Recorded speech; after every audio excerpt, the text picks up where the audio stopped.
Hello mga ka-MU! Welcome to Murang Ulam! Ngayong araw na ito, may isi-share akong panibagong recipe na hindi pangkaraniwan sa Tokwa. Boring naman kung prito lang, di ba? So lagyan natin ng twist at gawan natin ng sarili natin sausawan! So iprito natin ang tokwa. Magbukas ng isang lata ng tuna. I-drain. At set it aside. Next, i-chop natin ang ating mga gulay tulad ng carrots,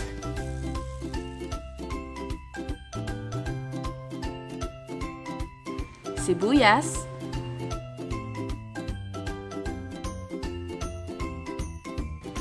at ang na-drain natin na tuna kanina, i-chop din natin.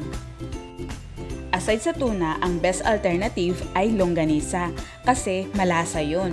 Pwede rin ang meatloaf, pwede rin ang hotdog. Lagyan rin natin ng dahon ng sibuyas.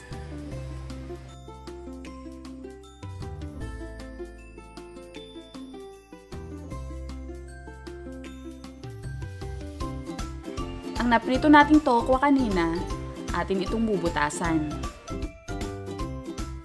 Pero be sure na hindi umabot hanggang dun sa pinaka-kabila para hindi rin mabutas yung isang cover. Tapos isi-scrape lang natin para makuha natin yung laman ng tokwa. Then yung pinakalaman, i-chop rin natin to. At syempre, ihahalo natin. Lagyan ng isang egg. Asin, paminta, oyster sauce, optional. Pwede nyo rin timplahan ng toyo.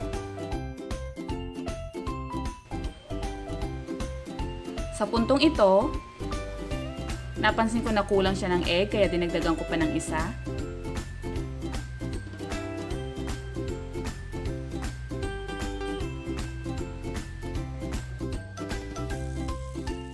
Next, i-arrange ang ating mga tokwa. At palamanan na natin ang ating mixture kanina ng mga gulay.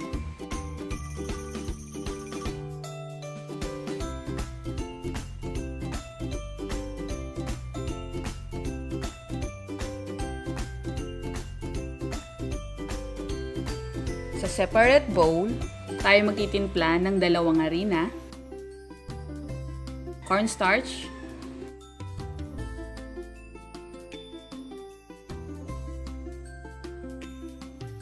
asin,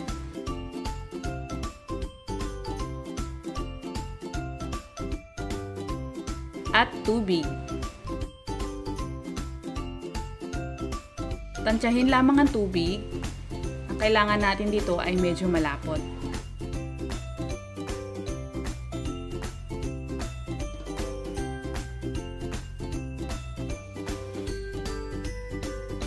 I-coat natin ang ating tokwa.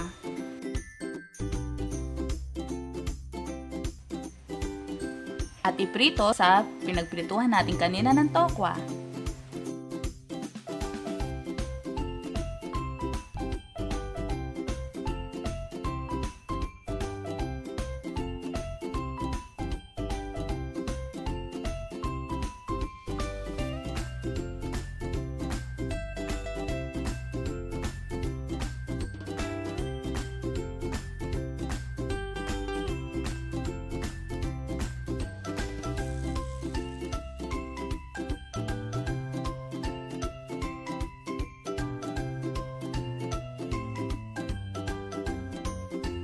Next, para sa ating sausawan, toyo, suka,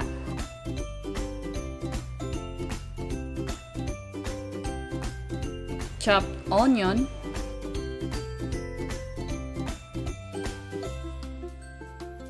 chopped spring onion o dahon ng sibuyas,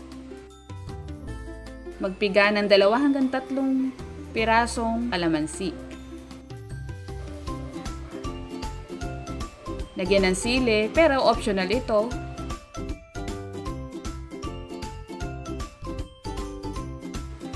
at 1 hanggang 2 kutsarang asukal. Depende sa panlasa nyo.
For more tipid ulam ideas, please don't forget to share, like, and subscribe sa Murang Ulam.